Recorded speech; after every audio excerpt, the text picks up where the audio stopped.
Habits are building blocks of your life. If you want to change your life or if you want to change who you are, the first step always should be looking at your current habits and determining which of them are bad and which of them are good and changing those habits. As James Clear says, success is the product of daily habits, not once-in-a-lifetime transformations. So the habits are a compound interest of self-improvement and self-development. So today, I want to share you guys the 5 habits I'm trying to build to be more productive, to be more happy, and to be more effective in my life. So the first very important thing that I'm trying to do is to focusing on serotonin and oxytocin happiness rather than on dopamine happiness. You might be thinking, what the heck is this girl talking about? Today, I'm going to talk about some of the tips and tricks I learned from the book The Tree Happiness, which is from my favorite psychiatrist and author, Kabasawa Shion. The book is only in Japanese, unfortunately it doesn't have English translation, so let me explain some of the gems from this book. So basically, when it comes to the happiness, we have 3 main types of happiness, and this is the serotonin, oxytocin, and dopamine happiness. So all of these 3 things are related to your happiness. However, they provide a different type of happiness. So let's start with the dopamine happiness and let's talk about why we should not focus on dopamine happiness. If you want to achieve a fulfilling, happy life, there is an order that we should focus on our happiness. So first, we have to make the base with serotonin happiness, and then oxytocin happiness, and then dopamine happiness. All of these 3 things are important for our happiness, but focusing on dopamine happiness will not give us a long-lasting happiness. Let me explain why. So dopamine enables motivation, learning, and pleasure. It gives you the determination to achieve goals, desires, and needs. It's similar to the I got this feeling when you achieve something or when you're about to do something. Once you achieve your goals, desire, or needs, dopamine gives a surge of reinforcing pleasure. However, overstimulation of dopamine can really cause some problems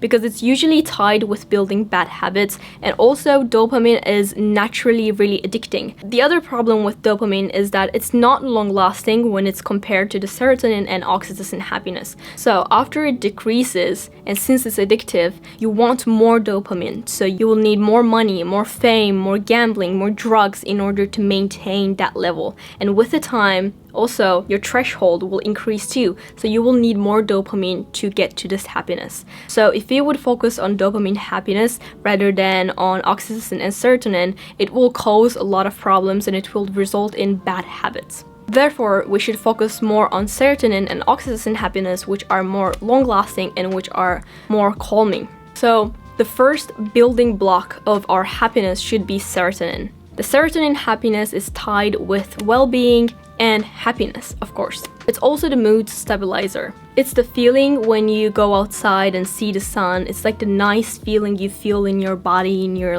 mental state. That's the serotonin. After a workout, you feel really refreshed, you feel happy. That's the serotonin also. So in order to increase serotonin, it's actually not that hard. The sun exposure plays a huge role in the levels of serotonin. Getting a 10 to 15 minutes of sun exposure, just walking outside can really improve your serotonin levels.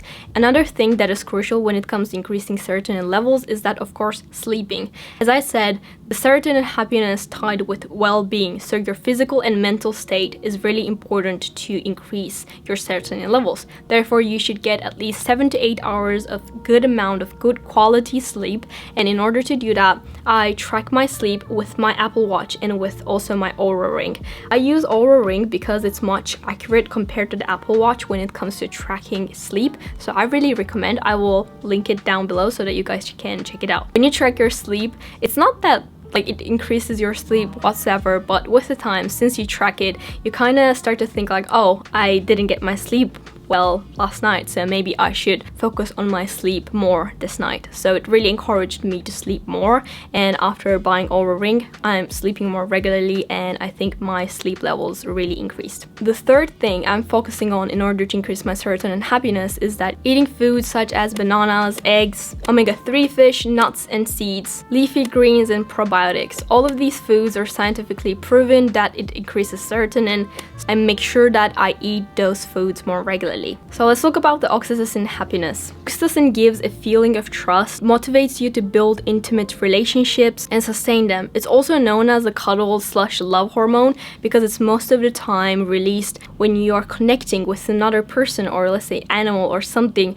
with mentally. So you have that like bond between of you, and that increases oxytocin. This hormone gives you the desire to stick with those you trust, which creates a feeling of safety or comfort. It helps your body to adapt to several different emotional and social situations. Oxytocin also can boost your immune system, which makes you more resistant to the addictive qualities of dopamine. Unlike dopamine, oxytocin gives a long-lasting feeling of calm and safety. Remember, dopamine is like getting excited, feeling I got this, like the motivation, the drive, the hustle and all that. And the oxytocin is like more comfort, safety, and feeling just secure and calm and zen. It can fight stress, improve relationships, and promote long-lasting positive emotions. As I said, there's nothing wrong with the dopamine happiness, but it's not long-lasting, and with the time you will need more and more. So in order to increase my oxytocin happiness, I have been really focusing on physical touch with my loved ones. One of my love languages is physical touch, so I'm naturally a really like touchy person.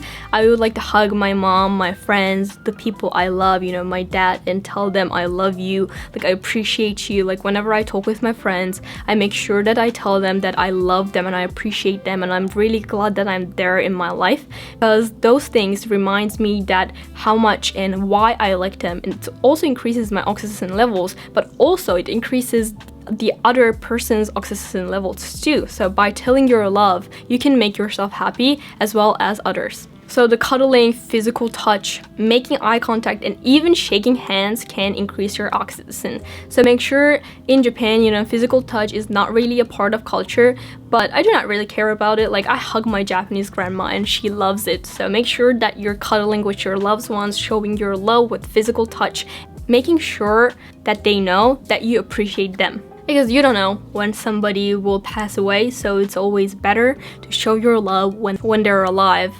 Another thing that I'm trying to do more these days in order to increase my oxytocin levels is that socializing. I'm trying to actively see more friends, because when you have a YouTube channel and also university going on, it's really easy to feel like you constantly need to work. I try to get more and more done, and I try to post more videos, do this and that, and be more productive. But it's also important to build human relationships for your happiness, for your well-being. Okay, the last thing that I'm really focusing on oxytocin happiness is that helping other people. So it can be donations, it can be like charity, it can be anything. But one thing that I realized that I can really easily do is that giving my seat in bus or in metro and any public transportation to older people. First of all, like it's such a nice thing, If I would be a grandma and if I would be really tired and just like my knees are shaking, I would really appreciate someone giving their seat. By doing that, not only I make them happy, but I also make myself happy by increasing my oxytocin levels. So like we should always help people, but by making this into a habit and by more focusing on it, I think I'm more able to realize elder people or any opportunity that I can help someone else, because I'm actively trying to seek for the opportunities. So make sure that you help people around you. It doesn't have to be elder people. You can like help your mom or help your siblings, help someone that you don't know, someone stranger crossing the street, grandma hanging something, help them. So most of the habits that I do are really tied to this oxytocin and serotonin rather than on dopamine. But another thing that I have been doing is exercising regularly. Not only it balances the dopamine and serotonin levels, exercising, especially the aerobic exercise, so like cardio, can increase the BDNF levels in your brain. So BDNF is a key molecule for learning new things and also memorizing things. And I'm currently preparing myself for a very important exam, and I procrastinated on it for several months. Even though I had like exact 1 year, I didn't study till this point, and I only have 2 weeks till that exam. I don't know if I will pass, but I'm trying to optimize my life and every aspect of my life so that I will pass that exam. So increasing BDNF levels will allow you to learn things more easily, and it will also increase your memory. So it will be much easier for you to memorize the things that you want to learn. BDNF especially increases after aerobic exercise, so after cardio. Even though I like doing more weight training because I like to grow a peachy butt, I also do cardio in order to increase my BDNF levels. Rather than only doing cardio, combining strength training and cardio increases BDNF levels even more. So I recommend you to combine weight training and also cardio in order to increase your memory and also improve your learning. Also, another thing great about resistance training is that it also increases your dopamine levels in a healthy way. Bad ways to increase dopamine is that drugs and gambling and all these other bad things. But weight training can increase your dopamine, and it also helps you to release adrenaline, because with the time, the weight you are, lifting increases, so it gives you a feeling of success and fulfillment in a really healthy way. So the other thing is that reading regularly. I have realized that I've been scrolling on social media really unconsciously and just consuming unrelated content that I'm not interested in. I'm not saying that spending time on social media is a bad thing. If you're using it in your favor, it can be actually life-changing, and I learned so many things from social media. But the thing is, when it comes to YouTube, like shorts or Instagram Reels, you just see a lot of content from people that you do not care and about the topics that you're not interested in, and they can be really time consuming with the time because you're really unconsciously scrolling and it's not intentional, so you don't also realize the time passing. So I decided to actively more focus on retaining information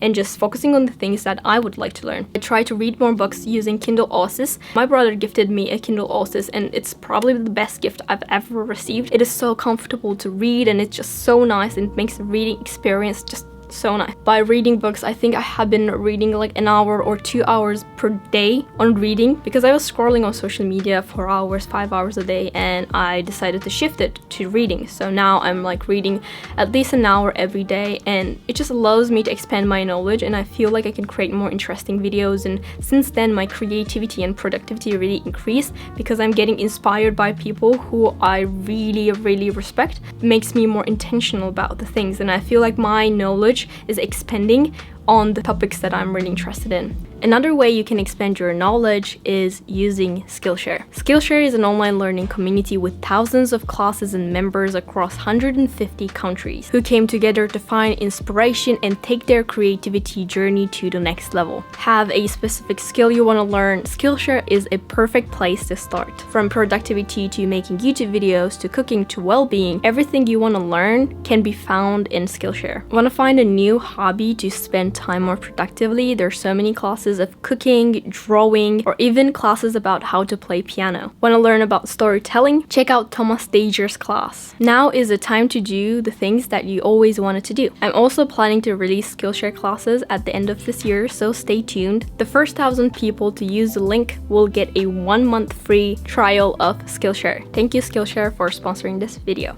The other thing that I'm really focusing these days is the gratitude practice. It actually comes from the law of attraction. We tend to realize the things that we seek for. Let's say you are planning to buy a car, white car, specifically from Toyota, and I don't know about the model, but Toyota Corolla or something. After you decided to buy it and think about it, you realize more Toyota Corollas on the street than you were seeing before. It's not that Toyota Corollas increase on the streets, but it's you become more conscious and you become more focused. You're unconsciously more interested in Toyota Corolla, so you're seeing more Toyota Corollas on the street. So you will attract whatever you focus on. So I decided to focus on more positive things that are happening in my life, especially in interpersonal relationship. At the end of the day, I try to make a list of 3 things that I appreciate from that day, and I actively say it to those people who have done it, and also I try to write them out so that I actively focus on positive things rather than on negative things. Kaba Sawashian recommends you to do this gratitude practice, 3 things you appreciate about that day, 3 things that make you happy, so that your serotonin and oxytocin levels will increase with the time, and it also helps with depression. The depression is low levels of serotonin, so if you increase your levels of serotonin, it can also help to prevent and also get out of you from depression. So the last thing that I do is, as I mentioned, using less social media. But when it comes to using less social media, you know, when you have the Instagram app or YouTube app, it's so easy to scroll unconsciously. So I deleted all the social media apps and I only use them on Safari. And if I want to post like a story, or if I want to like post something, then I download the app, and then after every usage I delete the app and I continue to use it on Safari. Because like on Safari the experience is not pleasant as in the app, you know, it's not like comfortable, it just takes a bit of time, everything is a bit more slow and like lagging and all that. But this friction annoys me all the time, so I use social media less and less. I have also a full dedicated video about using less social media, which you can check right here, so I would highly recommend watching that video. So these are the things that I have been trying to do in order to increase my happiness and in order to increase my productivity. If you're interested in the 3 happiness, so the serotonin, oxytocin and dopamine, let me know in the comments down below. I can make a full dedicated video about it, because actually there's so many things to talk about them that I haven't mentioned yet. So just let me know in the comments down below. I will link Kawasawa Shion's book, The 3 Happiness. It's only in Japanese. It doesn't have English translation. I'm really sorry for that, but if you're Japanese or if you know Japanese, you can check the book.